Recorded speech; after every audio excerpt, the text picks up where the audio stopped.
The morning Clara decided to leave the canyon again, nobody tried stopping her. That hurt more than she expected.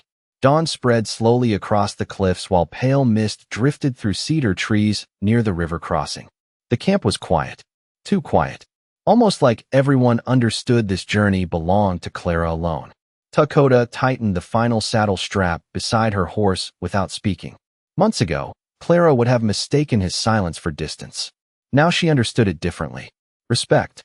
He never forced choices from wounded people, not even the ones he loved. The realization of that word startled her again. Loved. Not loudly, not romantically. Something older, quieter.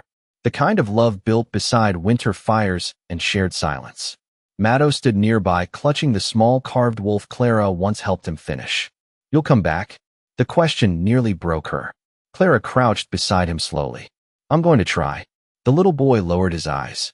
Because children who lose people early stop trusting promises. Dakota noticed that too. He stepped closer, placing a small hunting knife beside Clara's saddle. For the road.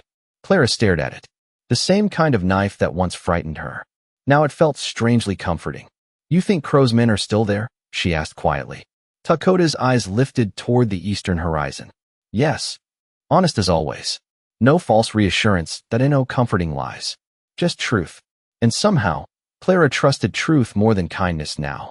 Rain clouds gathered above distant mountains while horses shifted impatiently against the cold morning wind. The older Comanche woman approached slowly carrying folded cloth. Inside, dried herbs, bread, and a small blue bead sewn carefully into leather string. For protection, the woman said softly. Clara swallowed hard. Nobody had ever given her something expecting nothing back before this canyon. That realization still made her chest ache. She tied the bead around her wrist carefully, then finally climbed onto the horse. The canyon suddenly looked different from above. Not temporary anymore. Home. Dakota rested one hand briefly against the saddle. Deadwood remembers old ghosts, he warned quietly. Clara nodded faintly. So do I. Then the horse turned east. Toward snow-melt rivers. Toward old pain. Toward the town where Clara Whitmore stopped being a daughter and became property. Behind her, the canyon slowly disappeared beneath morning fog. But for the first time in her life, Clara was not riding toward fear alone. Deadwood smelled exactly the same. Coal smoke, mud, whiskey, rotting wood after rain. The moment Clara rode past the first saloon, her stomach tightened painfully. Nothing here had changed. Men still stared too long. Women still lowered their eyes. Outlaws still laughed too loudly near gambling halls. The civilized world. Strange how cruelty always dressed itself in cleaner clothes. Several townspeople recognized her immediately. Whispers followed her horse down the muddy street. That's Whitmore's girl. Thought Crowe killed her. She came back. Clara kept her eyes forward. But inside, the frightened girl from months ago began waking again. Dakota rode several feet behind her silently. Watching everything. Always watching. The Comanche warrior drew attention instantly. Suspicion spread through town faster than wildfire. A drunk man outside the saloon spat near Dakota's horse. Savage shouldn't be riding through civilized streets. Dakota never even looked at him. That somehow frightened the man more. Because dangerous men usually shouted. The truly deadly ones rarely bothered. Clara stopped outside the old Whitmore boarding house. The sight of it hollowed her chest instantly. Smaller than she remembered. Sad. Tired, leaning sideways with age. Her mother opened the door before Clara even knocked.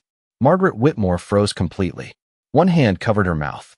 For several seconds, neither woman moved. Then suddenly, her mother crossed the porch and pulled Clara into her arms. Clara stiffened automatically. Years of fear still lived inside her body. But Margaret only cried harder. I thought you were dead. Clara closed her eyes slowly. Because part of her still remembered needing her mother. And that part hurt worst of all. Inside the house, everything felt haunted by memory. The old piano, the cracked lanterns, the dining table where debts once swallowed. Entire conversations. Samuel Whitmore lay weak beneath blankets near the backroom window. Older, smaller, dying. The man who once sold Clara's future to survive another season. He looked at her like someone staring at a ghost. You came back, he whispered. Clara stood silently near the doorway. Not close enough to touch him. Not far enough to leave. And across the room, Dakota remained near the shadows, quietly observing everything, like a guardian standing between Clara and the past itself. The trouble started 2 nights later. Deadwood had always belonged to men like Crowe. Even after death, his kind lingered like smoke inside old wood. Clara first noticed them outside the mercantile. 3 riders wearing Crowe's old colors near their coats. Watching, waiting. Dakota noticed them immediately too. His entire posture changed. Sharper, still, predatory. "They know you returned," he said quietly. Fear moved through Clara instantly. Fast, cold, familiar. The old version of herself wanted to run immediately. Hide, disappear, apologize for surviving. But then she remembered Maddow, the canyon, the fire without permission. She remembered who she had become away from Deadwood. That mattered now. One rider finally stepped forward near sunset. His name was Briggs, Crowe's former enforcer. Tall, gray-eyed. Cruel in the lazy way dangerous men often were. "Well," Briggs smiled slowly. Crowe's runaway bride finally came home. Dakota stepped between them immediately. Briggs laughed softly. "Careful, Indian. Town like this hangs your kind for less." The street fell silent. Even nearby gamblers stopped talking. Clara watched Dakota carefully, waiting for violence. But Dakota only stared at Briggs calmly. "You should leave." Simple words. Nothing more. Yet something inside Briggs shifted uneasily. Because men who survived frontier violence recognized certain eyes. And Dakota's eyes belonged to someone who had buried many enemies already. Briggs smirked anyway. Crowe left unfinished business. Then his gaze moved toward Clara. And property. The word hit her like ice water. Property. Months ago, that word would have shattered her. Now, anger rose faster than fear. Clara stepped forward. Beside Dakota, "I belong to no one." Briggs blinked slightly, surprised, because frightened women were easier to control. The Clara standing before him now looked different. Stronger, like someone who survived winter and learned she deserved warmth afterward. Briggs' smile faded slowly. Then he spat into the dirt. "This town doesn't change." Dakota finally answered quietly. "No, but she did." Samuel Whitmore began coughing blood after midnight. Rain hammered against the boarding house roof, while lantern light flickered softly across the dying man's face. Clara sat beside the bed silently. Dakota waited near the doorway, giving her space, still protecting her anyway. Samuel struggled for breath, then finally whispered, "I tried to stop Crowe once." Clara stared at him. Years of pain sat between them like another living thing. "You handed me to him." Samuel closed his eyes weakly. "Yes." No excuses. No lies. Somehow that hurt worse. "He owned my debts. He threatened your mother. I thought, maybe if I obeyed." His voice broke apart. Fear. Again. Fear destroying people long before violence ever touched them. Clara looked toward the rain-streaked window. Dakota's words returned quietly inside her memory. Fear makes people betray themselves. Samuel coughed violently again. Tears filled his eyes. "I kept telling myself I'd fix it later." Clara finally looked at him directly. But later came too late. The truth settled heavily through the room. Outside, thunder rolled above Deadwood. Samuel began crying silently. Not for himself. For her. For the daughter he failed to protect. And for the first time in years, Clara no longer saw a monster in the bed. Only a weak man destroyed by cowardice. That did not erase what happened. But hatred suddenly felt heavier to carry than grief. Samuel reached weakly toward her trembling hand. Clara hesitated. Then slowly, she let him hold it. Only briefly, but long enough. Long enough for a dying father to understand mercy one final time. Across the room, Dakota lowered his eyes quietly. Because warriors understood something most people never learned. Forgiveness was not surrender. Sometimes it was survival. Samuel Whitmore died. Before sunrise. Rain stopped shortly afterward. The storm left Deadwood washed cold and silent beneath gray morning clouds. Clara stood outside the boarding house watching undertakers carry her father away beneath wet canvas sheets. Strangely, she did not cry. Not because she felt nothing. Because grief had changed shape inside her. Her mother stepped beside her quietly. "You look stronger," Margaret whispered. Clara almost laughed softly at that. Strength. Months ago, she thought strength meant surviving pain. Now she understood something different. Real strength was allowing yourself to stay gentle after surviving it. Across the muddy street, Briggs and Crowe's remaining men watched from horseback again. Waiting. still believing fear would eventually force Clara back into silence. But they did not understand something important. The frightened woman who once left Deadwood during a snowstorm never truly returned. Dakota approached beside Clara calmly, one hand resting near his revolver. Not threatening. Prepared. Briggs smirked from across the street. You leaving town soon? Dakota answered first. Yes. Then Clara added quietly. But not because we're afraid. The wind moved through Deadwood softly. And for the first time since returning, the town no longer felt larger than her. It felt small. Sad. Full of people still trapped inside, fears they mistook for survival. Margaret touched Clara's arm carefully. Will I see you again? Clara looked toward Dakota beside her, toward the eastern road, toward the canyon waiting somewhere beyond mountains and rivers. Home. Yes, Clara answered softly, because now she finally had somewhere worth returning from. As the horses turned west beneath clearing skies, Deadwood slowly disappeared behind them. And beside her, Dakota rode in comfortable silence once more. Not rescuing her, not leading her, simply riding beside her while the frontier opened wide beneath morning light. The same woman who once escaped chains through snow and terror was finally learning something even harder. How to live after freedom. The ride back toward the canyon felt different. Not safer, just quieter inside Clara's chest. The eastern plains stretched endlessly beneath pale spring skies while cold wind moved through tall grass beside the trail. Deadwood disappeared farther behind them each day, and with every mile west, Clara felt herself breathing easier again. Dakota noticed it before she did. The woman who once startled at every distant hoofbeat no longer flinched so quickly. Her shoulders stayed relaxed now, her eyes lifted toward open land instead of searching constantly for danger. Healing moved slowly, but it moved. One evening, they stopped beside a shallow river surrounded by cottonwood trees. Dakota unsaddled the horses silently while Clara gathered dry branches for firewood. The smallness of the task suddenly overwhelmed her. Not because it was difficult, because it felt normal, peacefully normal, and Clara still wasn't fully used to that. She crouched beside the river washing dirt from her hands while sunset painted the water gold. Dakota approached quietly carrying 2 tin cups of cedar tea. You are quieter, he observed. Clara stared at the river. I thought going back would destroy everything. Dakota handed her the cup carefully. But it did not. Simple words. True words. Clara wrapped cold fingers around the warm metal. No, she admitted softly. It didn't. The wind shifted gently through the trees. Then, after a long silence, Dakota asked, Do you still fear becoming her again? Clara understood immediately. The frightened girl, Crowe's prisoner, the woman who apologized for existing. She thought carefully before answering. Yes. Honest. But not the same way. Dakota waited quietly. Clara looked toward the firelight dancing beside the riverbank. Back then, fear was the only thing inside me. Her voice lowered.